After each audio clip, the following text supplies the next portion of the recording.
Yo, what's going on, Jazz Nation? Welcome back to Salt Lake Takes. We are back here with another episode. I kept coming on here episode after episode saying, I don't know how many episodes we're in, but I can finally say I went back and counted, and we are at episode 11. Finally here today on this Thursday. It's special Thursday. To read my shirt real quick. Got the Drake shirt, rocking the day. Got his album dropping in a few hours, so definitely listen to that later today or later tonight. But good thing is that Jazz basketball is going to be played next time I'm on, not this time. Well, we got training camp last week. I came on, I was like, oh, the Jazz are finally playing training camp next time I'm on, and then come on next week, and then so the Jazz are playing on Sunday.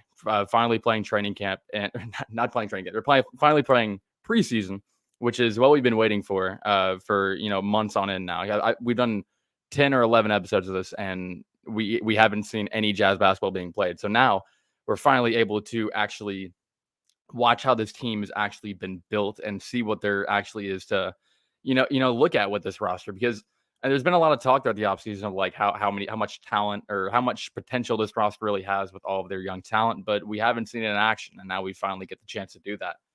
The Jazz preseason starts. Get the dates right here. Sunday, it starts in Hawaii against the Clippers, and I think they play again. They play the Clippers again on Tuesday. I would assume that's also in Hawaii. And then Saturday, they take the trip back to the States. They play Portland.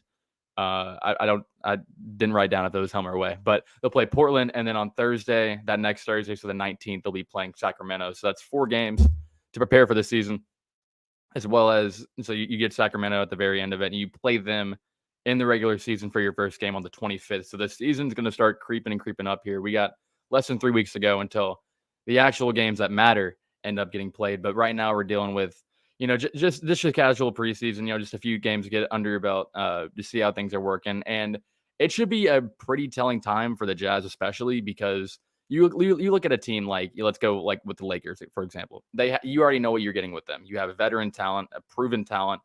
Of course, like the fit for some of these players is going to like take some time to figure out. But for the most part, with those teams, you like the competitive teams like them and Denver and like, let's say like Boston, maybe they're different because they just made a new addition. But for the most part, all those top tier teams, you know what they got in their roster. But for the Jazz, they don't have that. They have a collection of really good players, but you don't know how each player is going to pan out with this new scheme, or not new scheme, but just you got the new youth movement coming in with the 3 new rookies, and you got John Collins coming in. So there are some new changes coming in with this roster, especially with the chance of trying to get better because you sat, most of your guys halfway through last season. And now you're coming back fully reloaded, and hopefully you're able to get a little bit better in terms of the standings. But as far as preseason goes, it's probably a little bit more distant into looking. But just focusing on what we're going to be watching within the next 2 weeks, there's a few things I think we can, pick out and look at just to get a nice gauge of where we stand before we go into the season. And I got a few on my list here, so I can tap on them a little bit. But the one thing that I am very excited about, I'll go and jump. We'll go and jump into it.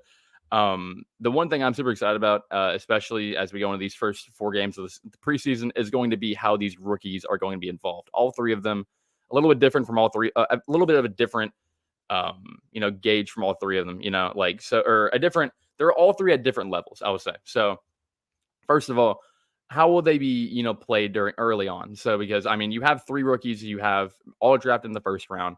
You got to figure out where, like, how much you want to play them. Do you want to come in with a competitive mindset, or do you want to, influence, go on with the youth movement? Do you want to prioritize youth or prioritize the experienced talent? And I think during preseason, you might get a little bit more of that youth talent, but seeing how much they're involved initially early on should be kind of telling to see where this roster ends up going, or where the front office and, the coaching staff, where their heads at in terms of this team's direction. I think one thing to actually look at would be how Keontae is going to be treated with, as opposed to Taylor Hendricks and Bryce Sensabaugh, because I think from what I've seen and what everyone else is kind of taking note of is that Keontae is probably the best rookie in that room. I think from people who saw in Summer League, the way they talk about him in press conferences, there's a lot of confidence surrounding Keontae George, and it's not like that's unwarranted, because everyone saw what Summer League provided. He had 3 games where he was lighting it up, and if he can sustain that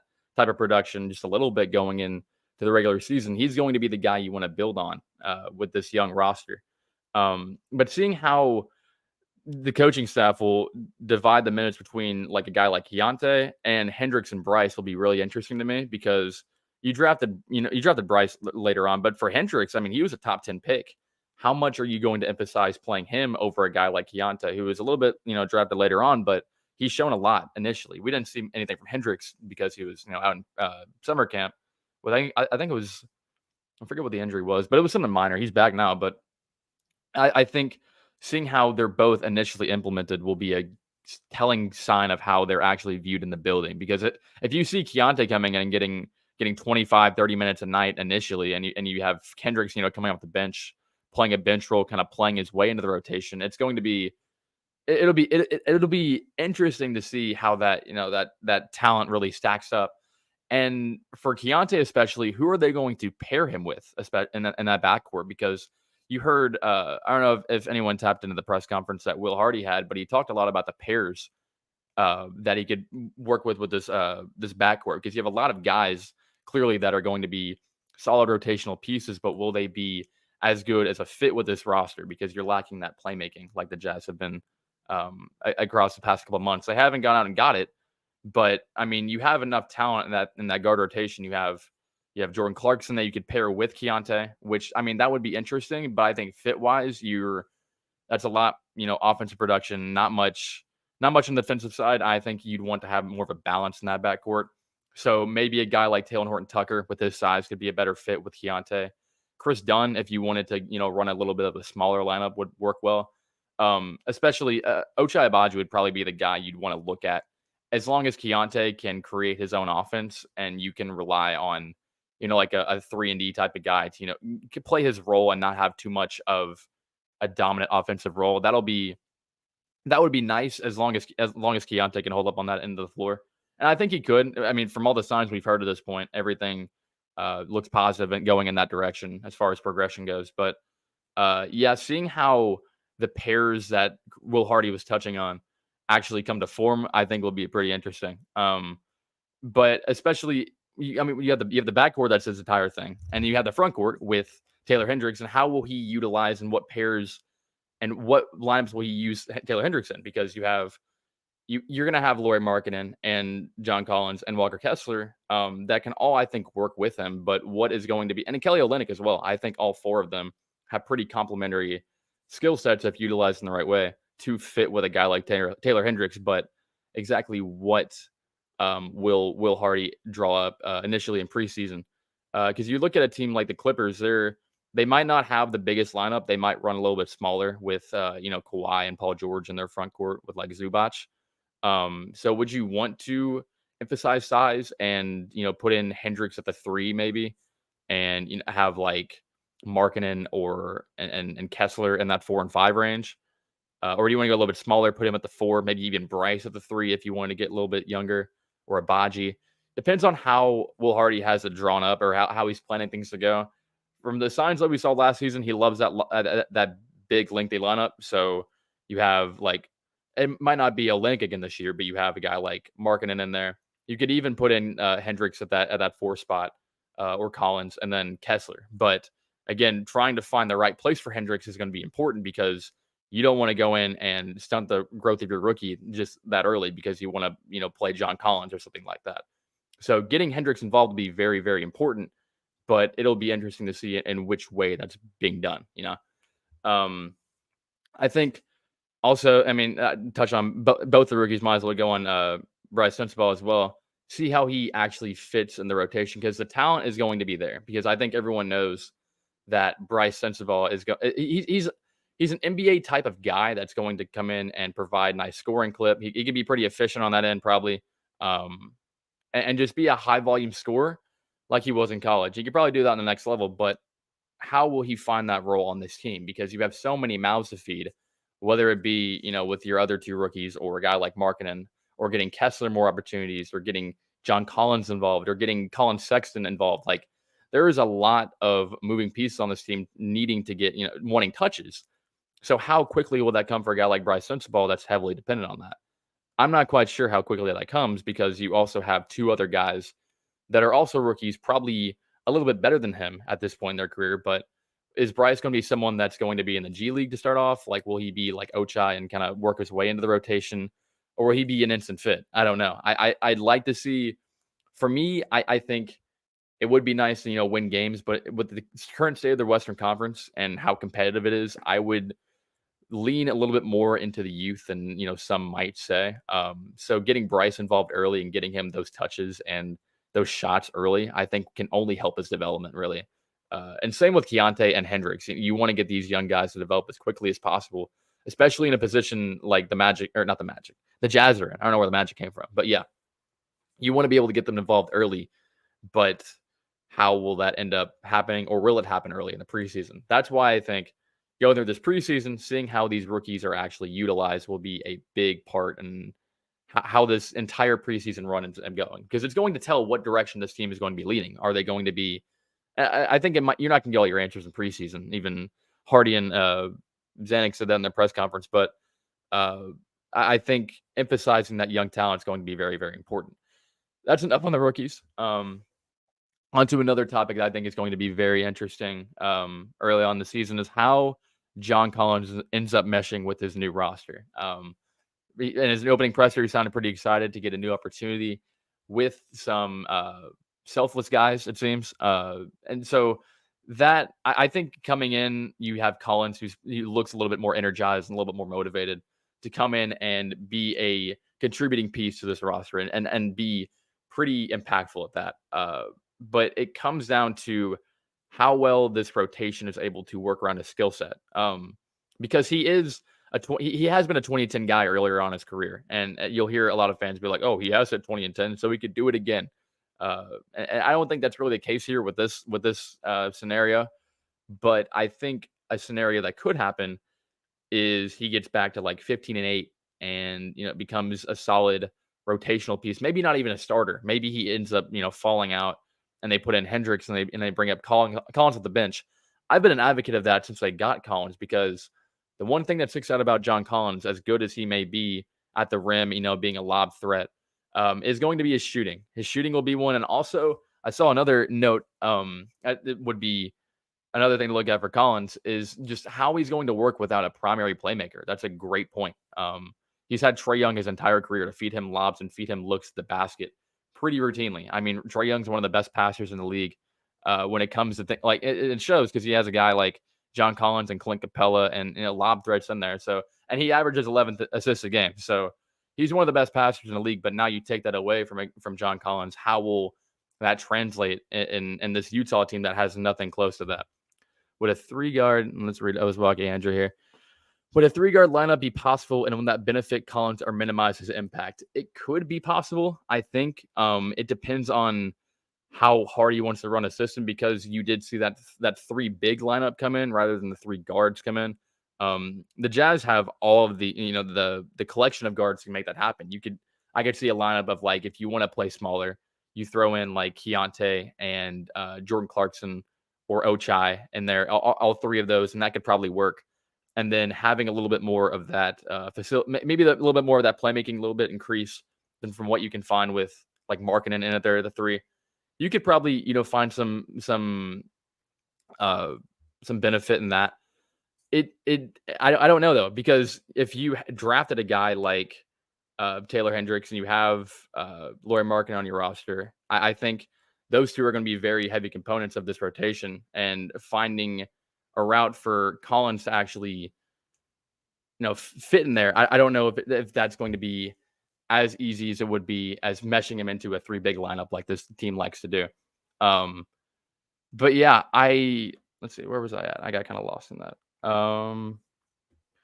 Yeah, but Hardy was mentioning a collection of Lauri and Collins and Kessler and how to work those 3 together. And while that is probably going to be the lineup they end up starting, I think that is going to hinder your playmaking and your creation just a little bit, maybe a little bit too much, because you have Lauri that's not going to, who hasn't proven. Maybe he comes in this year and proves a little bit more as a playmaker, but he's not going to be creating shots for teammates. Little does he didn't even really do that for himself. So he's more of a beneficiary on that end. And then you have Kessler, who is also a defensive type of guy. He's not going to bring, he'll some putbacks and some offensive rebounds, but he's not going to come in and be super impactful on that end. And then when you have two guards that eventually are going to come in, and maybe a guy like Abaji doesn't also has more of a defensive focus, and then maybe you add on like Keontae. I mean, that Keontae is probably not as good of an example. Maybe a guy like Clarkson that's more, ball dominant, let me shoot instead of let me pass. Where is that creation for Collins going to come from? Because if he can't shoot, if he's shooting under 30%, I think I might be underselling a little bit. I think he might have shot under 30% last year. But if he's doing that and he's not, making, valuable cuts to the rim and not getting looks that way, how are you going to find his fit on this team? It's going to be very, very difficult with how this current team is laid out. I've seen some people say you can run Collins at the 3 maybe, and then maybe I don't know how that really works because he's been more of a 5 rather than a 3, and I think that just kind of that makes things a little bit weird. I don't know how that really because if he's not gonna be able to stretch the floor at the 3 anyway. And if he can come in, I've said this all the offseason. If John Collins can come in and be an effective, like let's say 35% shooter, this lineup will work fine. But his finger is messed up. And I don't know if there's going to be anything that really fixes that. If it from the signs and the interviews that I've seen about John Collins talking about that, he hasn't seemed too optimistic around it and being, healed. It sounds like something he's going to deal with for his career.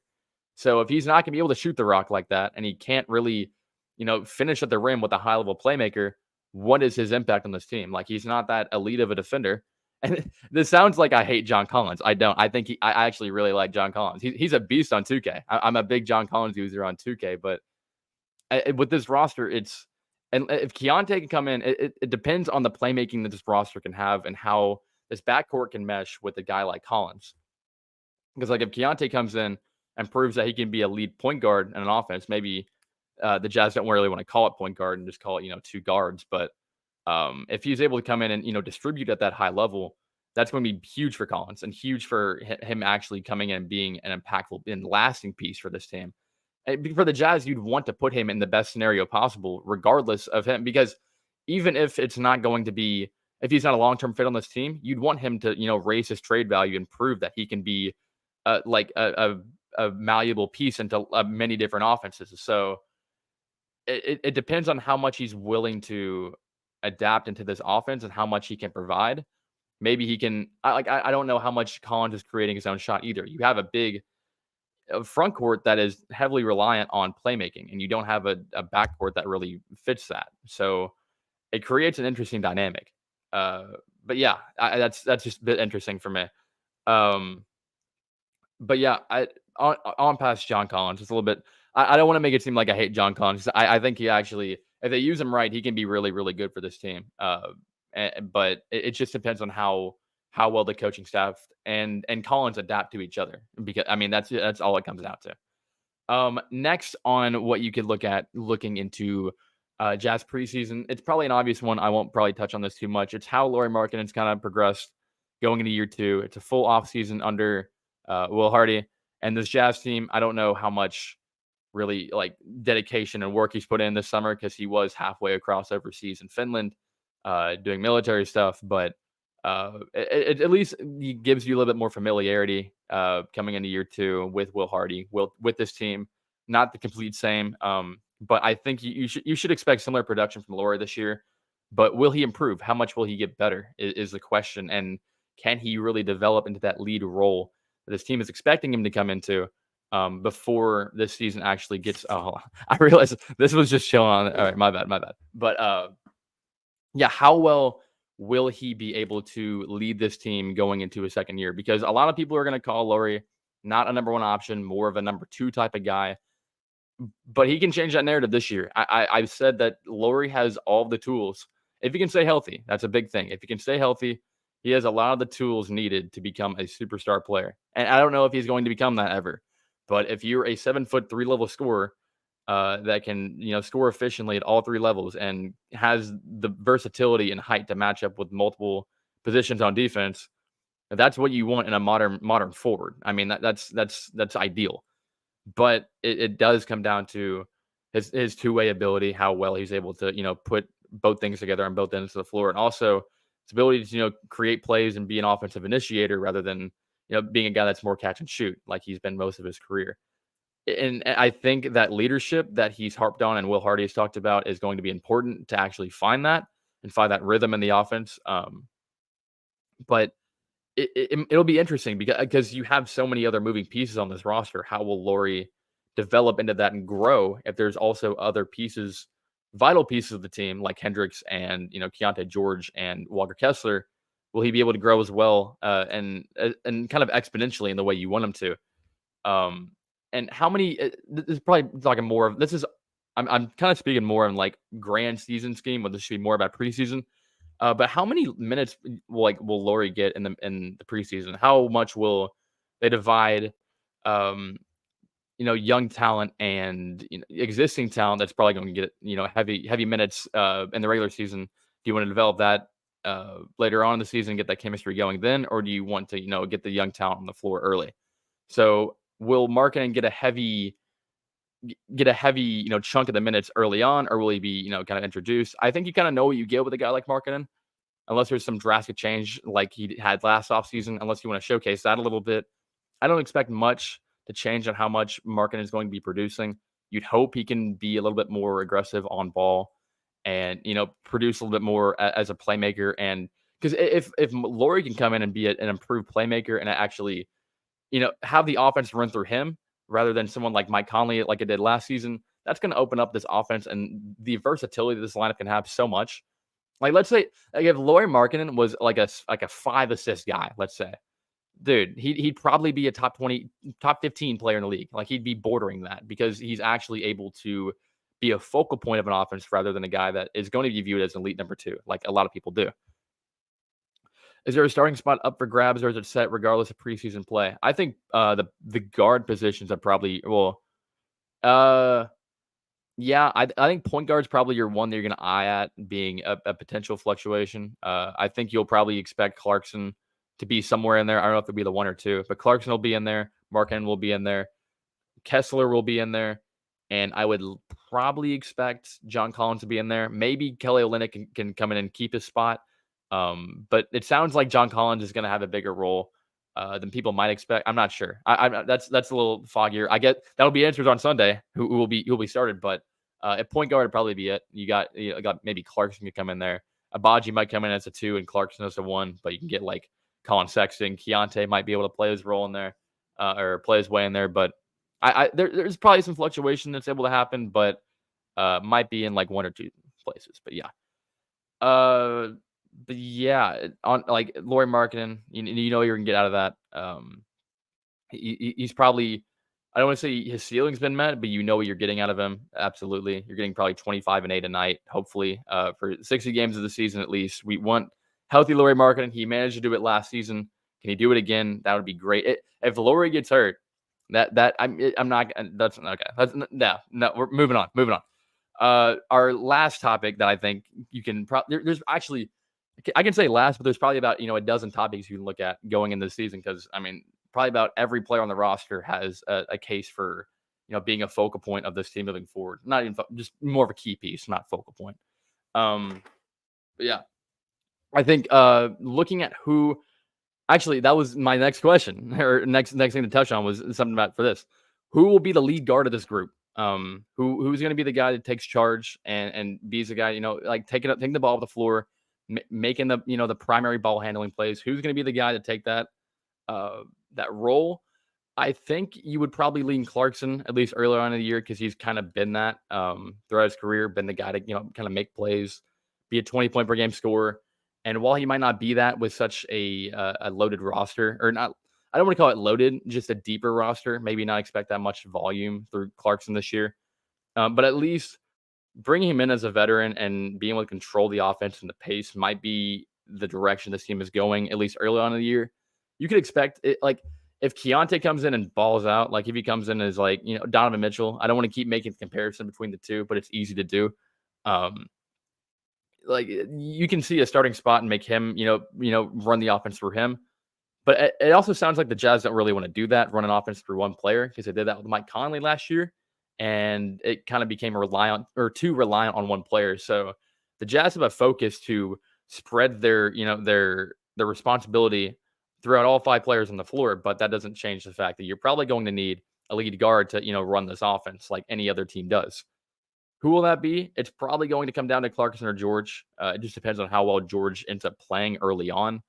If he keeps momentum he did early in summer league, I could easily see something that puts him in, and then maybe Clarkson as a six man. But considering Clarkson's getting about $20+ million getting paid this year, I would see probably some initiative to start him off and see what he can produce in the role he was in last year, rather than giving it to the rookie from day one. I think that makes the most sense. So you'd have, I think a reasonable rotation to start the year off with would probably be something along the lines of, to go Clarkson, Abaji, Markkanen, Collins, and Kessler. The one thing that sticks out, I mean, the one thing that will stick out in that lineup will be the lack of playmaking. You have virtually zero outside of Clarkson, and that's even limited. So again, that's going to be tough to actually get around. Maybe, I don't know, like like a fit around. Like if you had a guy, let's put a guy like Tyrese Halliburton in this position. Again, this is a little bit more unrealistic, but let's think about it this way: if you had a point guard like Tyrese Halliburton that can come in, be a 20 and 10 guy, shoot efficiently, be like a nice shot maker, and you can run the offense through Tyrese Halliburton. Oh, like imagine a point guard like that with the size and the versatility on this type of roster. This would be a playoff team. This would be a top four seed. I think add a point guard or a guard or high level playmaker like that to this team, probably a top 4 or 5 seed. Maybe that's might be overselling a little bit, but I think it just goes to show, unless Will Hardy has something cooking up that I have no idea how he's going to run this, and ends up being super successful. But having that facilitate and moving the ball around, you just need that in an offense. And having players that are so reliant on that and not having a guy to do that, it's going to be tough. But again, that'll be figured out during preseason. That's what preseason's for. Figure out the issues with the roster, see how I can overcome them. But yeah, the lead guard of this group will be pretty interesting to see how that unfolds. And also Colin Sexton. Like Colin Sexton I think is often forgotten about in this lineup. Because he was kind of in and out of the lineup, kind of injury, dealing with that.